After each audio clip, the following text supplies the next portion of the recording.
ओम नमः शिवाय। हर हर महादेव। Welcome back to my channel.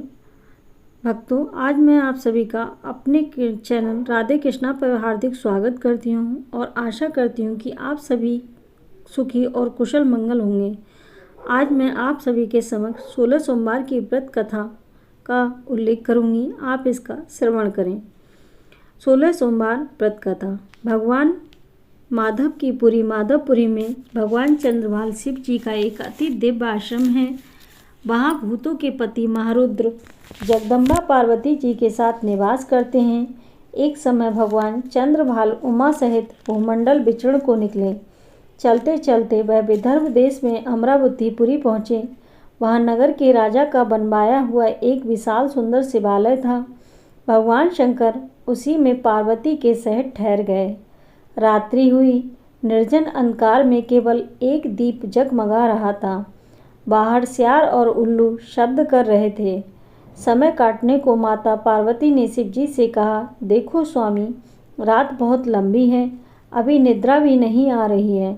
मेरी इच्छा है कि इस समय हम और आप चौपड़ पासा खेलें। शिवजी हंसे, तुम्हें हमेशा ऐसी बात सूझती है? भांग का नशा चढ़ रहा है, आंखें खुलती नहीं। पासे कैसे डाले जाएंगे, और डाल भी दिए तो उन्हें देखेगा कौन? तुम ही उन्हें देखोगी और अपने जीते दांव बताकर मुझे परेशान करोगी। पार्वती ने कहा, सारे दिन तो ऊँघते रहते हो, अब जरा नेत्र खोलो, दुनिया को देखो। सोने को तो सारी रात्रि पड़ी है। शिवजी बोले, अच्छा सही है, परंतु तुम्हारे पास कुछ दाव लगाने को है? पार्वती ने अपनी चिंतामणि की अंगूठी उतारी और बोली, मेरे पास तो है, परंतु आप अपनी कहिए। ये सोच तो मुझे है कि हर तरह मेरा ही सौदा घाटे का है। शिवजी ने पूरी आंखें खोली और हंसे, ये क्या? पार्वती ने कहा, सुनो, मैं हारूंगी तो चिंतामणि अंगूठी मिलेगी, परंतु तुम हारे तो मुझे क्या हाथ पड़ेगा? यही काले सांप, जहरीले बिच्छू, पीला डमरू, शमशान की राख, हाथी की खाल, कुबड़ा त्रिशूल, बहुत हुआ तो बूढ़ा बैल, बस यही तो आपकी जागीर है। शिवजी बड़ी जोर से हंसे और कहने लगे, तुम्हें मेरे पास यही दिखा? देखो मैं क्या दे सकता हूँ।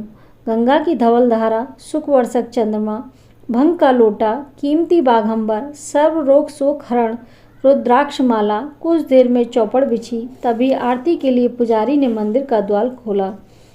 पूजा करके पुजारी महाराज जब जाने लगे तब विनोद से पार्वती ने पूछा, हे विप्र, मेरे और तुम्हारे देव का चौरस का खेल होने वाला है, कहो इसमें विजय किसकी होगी?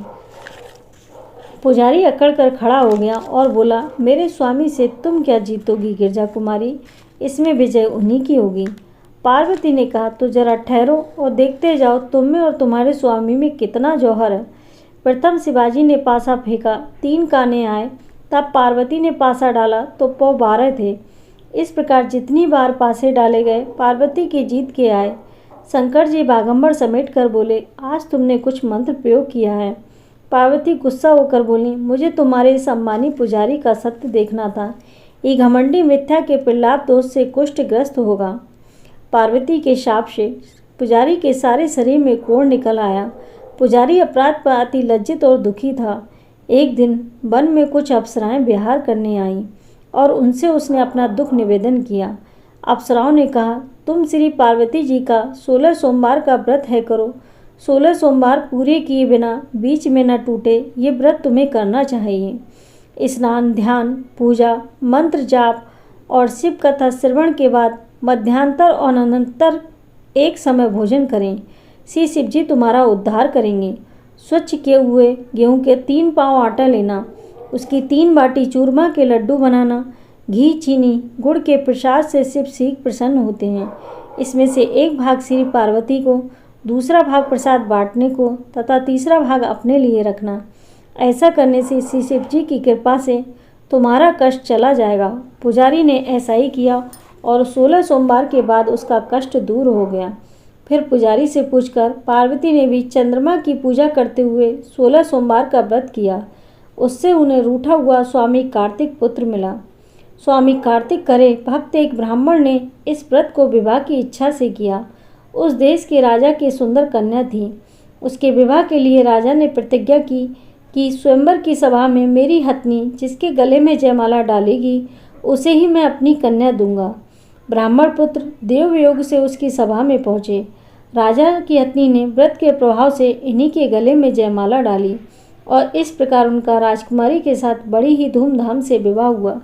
राजा के यहाँ पुत्र न होने से उस ब्राह्मण को ही सारा राज्य भी मिल गया। ऐसा महात्म्य इस सोमवार व्रत का है तथा इस सोमवार व्रत की अवज्ञा करने का बड़ा अपराध भी है। कल्याण चाहने वाले को इस व्रत में देव अपराध से बड़ी सावधानी से बचना चाहिए। इसके संबंध में कथा यह है कि स्वामी कार्तिक का भक्त ब्राह्मण सोमवार का व्रत सदा नियम से पालन करने वाला था, परंतु उसकी स्त्री राजकन्या बड़ी अवमानी थी। एक दिन वह ब्राह्मण सोमवार व्रत की पूजा को भगवान शिव के मंदिर को जा रहा था। तभी उसने अपनी रानी को पूजा का थाल लाने की आज्ञा दी। रानी ने इस बात को तुच्छ समझकर पूजा का थाल देवता की अश्रद्धा करते हुए अपनी दासी के हाथों से भिजवा दिया। इस अपराध से सोमनाथ शिव उनसे कोपित हो गए और उसी समय मंदिर में आकाशवाणी हुई कि हे राजन, तू अपनी रानी को घर से निकाल दे, नहीं तो तेरा सर्वनाश हो जाएगा। ब्राह्मण ने उस राजपुत्री को अपने घर से निकाल दिया। अब रानी दुखी होकर फटे चीथड़े वस्त्र पहनकर दर दर भटकती फिरने लगी। उसे इस दिशा में एक बुढ़िया ने देखा। वह बुढ़िया सूत काट कर बाजार में बेचने जा रही थी। बुढ़िया ने रानी को अपने साथ लिया और उसके सिर पर सूत की पोतली रखी। तभी ऐसी आंधी चली कि बुढ़िया का सारा सूत आकाश में उड़ गया। तब रानी एक तेली के घर गई। तेली के सारे तेल के घड़े चटक गए। जब वह दुखी हो वन में गई तो वहाँ उनके छूते ही नदी का पानी सूख गया। जब वह बावड़ी में जल पीने गई तो उसमें कीड़े ही कीड़े हो गए। पेड़ के नीचे बैठी तो उसके पत्ते झड़ गए। इसी प्रकार जिस वृक्ष के नीचे जाती वह ठूट हो जाता और देखते ही देखते सारा वन भी उजड़ गया। ये देखकर वन में गाय चराने वाले के पूछने पर रानी ने शिव जी के कोप का कारण बतलाया। तब गुरुजी ने सारा भेद समझकर उससे 16 सोमवार का व्रत करवाया। व्रत के प्रभाव से व्रत पूरा होते ही उसके पति को अपनी पत्नी का स्मरण आया और वह हाथी घोड़े साथ सामान लेकर अपनी पत्नी को लेने वन में आया। इस प्रकार वह राजकुमारी सोमवार के प्रभाव से छठी। उसे पति राजपाट महल सवारी का सब सुख प्राप्त हुआ। इस प्रकार जो मनुष्य इस 16 सोमवार व्रत को करता है उसकी सभी मनोकामनाएं पूर्ण होती हैं। ओम हर हर महादेव। ओम नमः शिवाय। यहाँ पर ये 16 सोमवार की कथा पूर्ण हुई।